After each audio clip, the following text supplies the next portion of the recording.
क्या मिला जिसकी इतनी ज्यादा चर्चा हो रही है।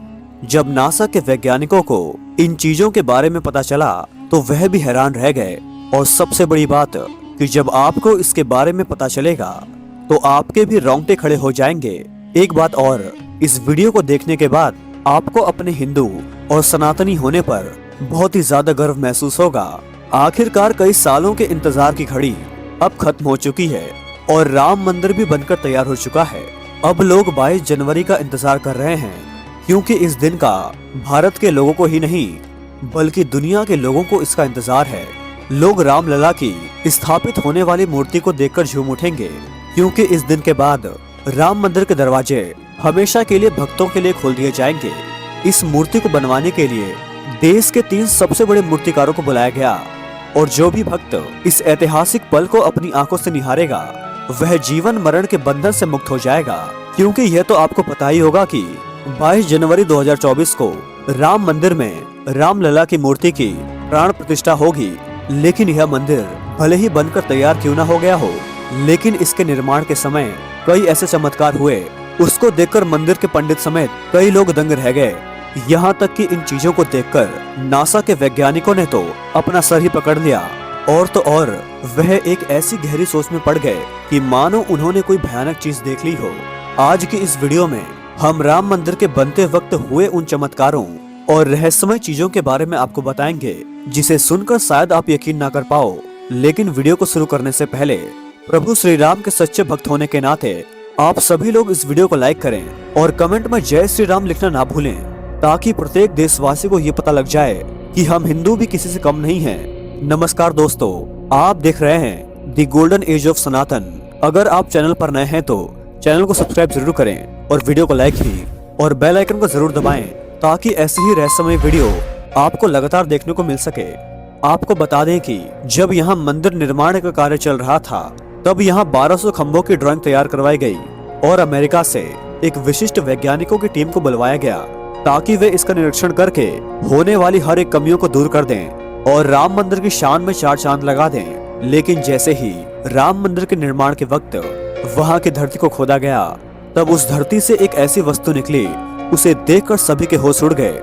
और उस चमत्कारी और दिव्य वस्तु ने न सिर्फ उन वैज्ञानिकों के होश उड़ाए बल्कि भारत सरकार को भी हिलाकर रख दिया। जिसके बाद तुरंत एक कमेटी बनाई गई और उसकी जांच के लिए लगा दी गई। लेकिन उसके बाद कुछ ऐसा हुआ कि वे सभी भी प्रभु श्री राम के भक्त बन गए। यह बात है राम मंदिर के निर्माण के समय की, जब अमेरिका से थॉमस नाम के एक वैज्ञानिक भारत में राम मंदिर निर्माण कार्य के दौर पर आए हुए थे।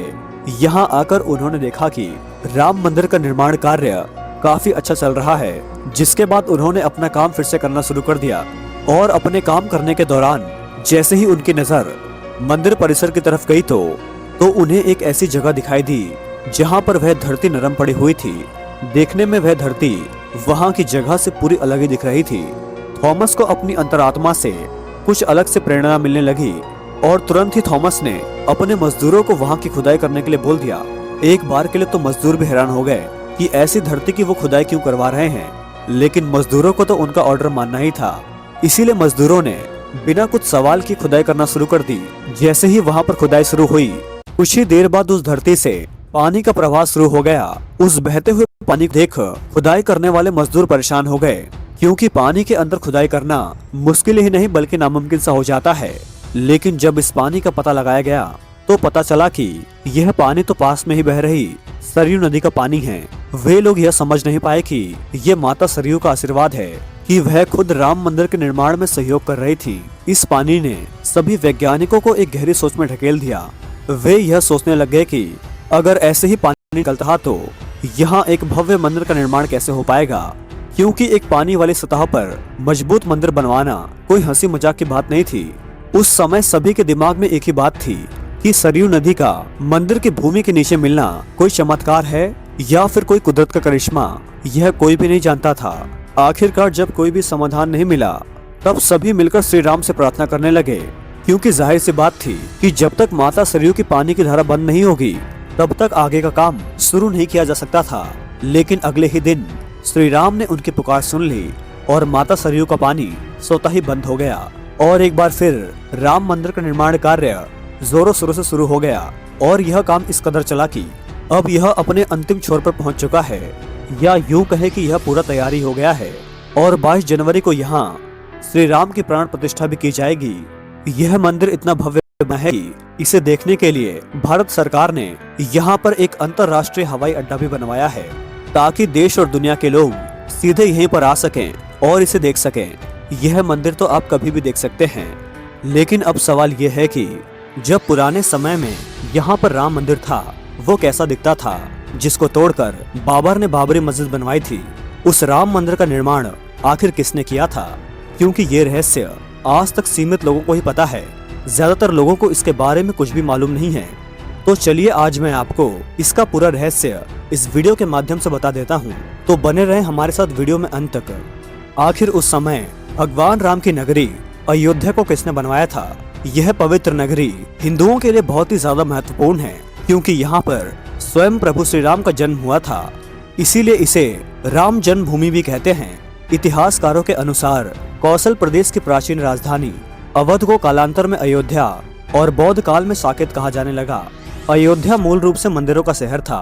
हालांकि यहाँ खुदाई के वक्त आज भी हिंदू, बौद्ध एवं जैन धर्म से जुड़े मंदिरों के अवशेष देखे गए हैं, जिसमें खम्भों से लेकर हिंदू आकृतियां बनी हुई थी। अयोध्या नगरी के होने का वर्णन भी वाल्मीकि रामायण में मिलता है। कहते हैं कि भगवान श्री राम के जल समाधि लेने के पश्चात अयोध्या कुछ काल के लिए उजड़ी सी हो गई थी, लेकिन उनके जन्मभूमि पर बना महल वैसा का वैसा ही था। भगवान श्री राम के पुत्र कुश ने एक बार पूर्ण राजधानी अयोध्या का पुनर्निर्माण कराया। इस निर्माण के बाद सूर्य वंश की 44 पीढ़ियों तक इसका अस्तित्व आखिरी राजा महाराजा बृद्धबल तक अपने चरम पर रहा। कौशल राज्य के बृद्धबल की मृत्यु महाभारत युद्ध में अभिमन्यु के हाथों हुई थी। महाभारत के युद्ध के बाद अयोध्या उजड़ी सी हो गई थी, मगर श्री राम जन्मभूमि का अस्तित्व फिर भी बना रहा। इसके बाद यह उल्लेख मिलता है कि ईसा के लगभग 100 वर्ष पूर्व उज्जैन के चक्रवर्ती सम्राट विक्रमादित्य एक दिन अयोध्या पहुंच गए। थकान होने के कारण अयोध्या में सरयू नदी के किनारे एक आम के वृक्ष के नीचे वे अपनी सेना सहित आराम करने लगे। उस समय यहाँ जंगल हुआ करता था, कोई बसावट भी यहाँ नहीं थी।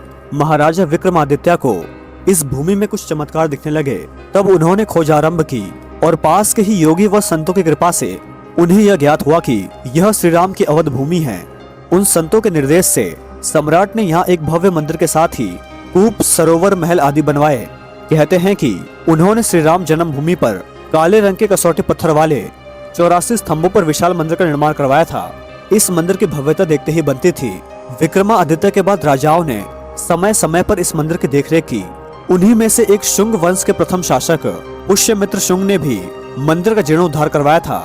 पुष्यमित्र का एक शिलालेख अयोध्या से प्राप्त हुआ था, जिसमें उसे सेनापति कहा गया है, तथा उसके द्वारा 2 अश्वमेध यज्ञ किए जाने का वर्णन है। अनेक अभिलेखों से ज्ञात होता है कि गुप्त वंशीय चंद्रगुप्त द्वितीय के समय और तत्पश्चात काफी समय तक अयोध्या गुप्त साम्राज्य की राजधानी थी। गुप्तकालीन महाकवि कालिदास ने अयोध्या का रघुवंश में कई बार उल्लेख किया है। इतिहासकारों के अनुसार 600 ईसा पूर्व में अयोध्या में एक महत्वपूर्ण व्यापार केंद्र था। इस स्थान को अंतर्राष्ट्रीय पहचान 5वीं शताब्दी में ईसा पूर्व के दौरान तब मिली, जब यह एक प्रमुख बौद्ध केंद्र के रूप में विकसित हुआ। तब इसका नाम साकेत था। कहते हैं कि चीनी भिक्षुक फाहियान ने यहाँ देखा कि कई बौद्ध मठों का रिकॉर्ड रखा गया है। यहाँ पर 7वीं शताब्दी में चीनी यात्री हितनसांग आया था। उसके अनुसार यहाँ 20 बौद्ध मंदिर थे तथा 3000 भिक्षुक रहते थे, और यहाँ हिंदुओं का एक प्रमुख और भव्य मंदिर भी था, जहाँ रोज हजारों की संख्या में लोग दर्शन करने आते थे। इसके बाद ईसा की 11वीं शताब्दी में कन्नौज नरेश जयचंद आए तो उसने मंदिर पर सम्राट विक्रमादित्य के प्रसिद्ध शिलालेख को उखड़वा कर अपना नाम लिखवा दिया। पानीपत के युद्ध के बाद जयचंद का भी अंत हो गया। इसके बाद भारतवर्ष पर आक्रांताओं का आक्रमण और बढ़ गया। आक्रमणकारियों ने काशी, मथुरा के साथ ही अयोध्या में भी लूटपाट की और पुजारियों की हत्या कर मूर्तियां तोड़ने का काम जारी रखा। लेकिन 14वीं शताब्दी तक वे अयोध्या में राम मंदिर को तोड़ने में सफल नहीं हो पाए। विभिन्न आक्रमणों के बाद भी सब कुछ झेलते हुए श्री राम की जन्मभूमि पर बना भव्य मंदिर 14वीं शताब्दी तक बचा रहा। कहते हैं कि सिकंदर लोधी के शासनकाल के दौरान यह मंदिर मौजूद था।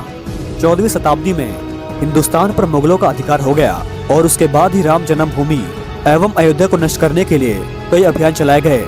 1527 से 28 में इस भव्य मंदिर को तोड़ दिया गया और उसकी जगह बाबरी ढांचा खड़ा किया गया।